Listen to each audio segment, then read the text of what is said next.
Okay guys, get ready for a knockout list of the 10 best retirements in MMA history. These fighters didn't just leave the octagon, they did it in style, and left a lasting legacy. These retirements have been talked about for years, so grab your popcorn and let's look into the top 10 retirements in MMA. Let's kick off our list with Ben Askren. So here's the scoop. Ben Askren decided to hang up his gloves and retire from MMA during an interview on the Ariel Helwani show in 2019. The guy needs a hip replacement surgery, so he's calling it quits after 2 back-to-back losses in the UFC. It sure was entertaining, but his MMA career leaves us wanting more. Alright, let's talk about Randy Couture. This guy is a legend in the UFC. He decided to retire in 2011 after a knockout loss to Lyoto Machida. Well, let me tell you, Couture's career was something special. He won the UFC title 5 times, setting new standards for excellence and longevity in the sport.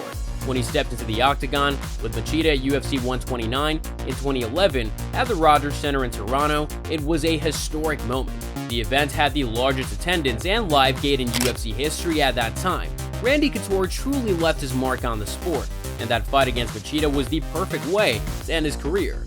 Let's move on to the third person, Bas Rutten. The badass former UFC heavyweight champ and 3-time king of Pancrase heavyweight champ, even after being retired for over 5 years and way past his prime, this dude is still super popular among hardcore MMA fans.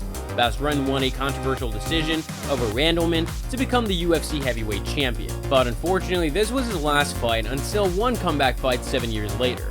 He had to retire due to a string of injuries that he suffered while training, but man, people love Bas for his toughness and his killer striking skills. They dig his barroom charisma and inventive fighting style too.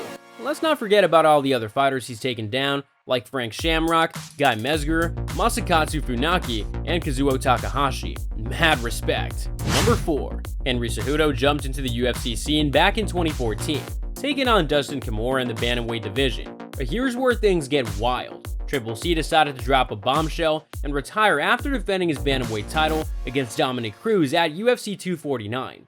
Some folks had their doubts though, thinking that maybe he was just trying to negotiate a salary with Dana White, the big boss at the UFC. Number 5. George St Pierre.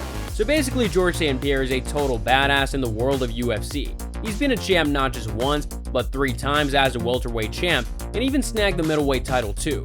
People consider him to be one of the best absolute fighters that MMA has ever seen. And get this, he retired while still holding on to that welterweight crown. What a legend.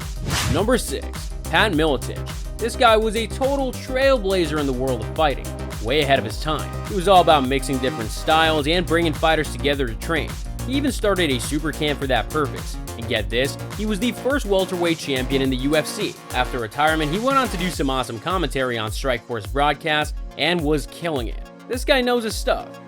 Number 7. Chuck Liddell. Dude, Chuck Liddell, aka the Iceman, called it quits and hung up his gloves after an epic career as the light heavyweight champ. It's like the end of a freaking era for all of his fans who grew up watching him dominate every fight.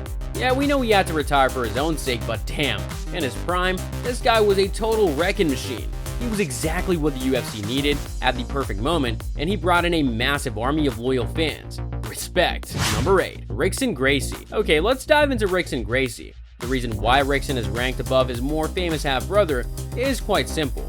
He never tasted defeat, making him arguably the greatest pure fighter in history. His 8th degree Brazilian Jiu-Jitsu black and red belt not only conquered the world of MMA, but also secured titles in freestyle wrestling and sambo. Some may question if he truly has an unblemished record, but fighter after fighter, including his own half-brother Royce, Rickson himself confidently declares that he is indeed the best fighter of all time. Can't argue with that. Igor Morozov. Man, Igor Morozov, also known as Ice Cold, is an absolute beast in the world of MMA. This guy is a heavyweight striker like no other. He's delivered some of the most brutal beatdowns in the sport's history, and those moments will forever be etched in our memories. But his impact goes beyond just knocking dudes out. Igor played a crucial role in shifting the focus back to striking and takedown defense, swinging that MMA pendulum away from all that grappling stuff. Number 10. Habib Nurmagomedov. So there's this retiree in the UFC who had one of the most heartbreaking exits. Habib Nurmagomedov. He used to be the UFC lightweight champion and started fighting professionally in 2008, joining the UFC in 2012. In 2018, he won the lightweight championship by defeating Ally Quinta, but after his victory over Gracie at UFC 254, Habib decided to retire. His reason was deeply personal. as he lost his father and mentor, Habib Nurmagomedov. Even though UFC President Dana White tried to convince him to return, Habib stood firm in his decision. These retirements are just a taste of the incredible moments that have taken place in the world of MMA. But one thing is for sure, these fighters have left a lasting legacy that'll never be forgotten. Do like and subscribe for more.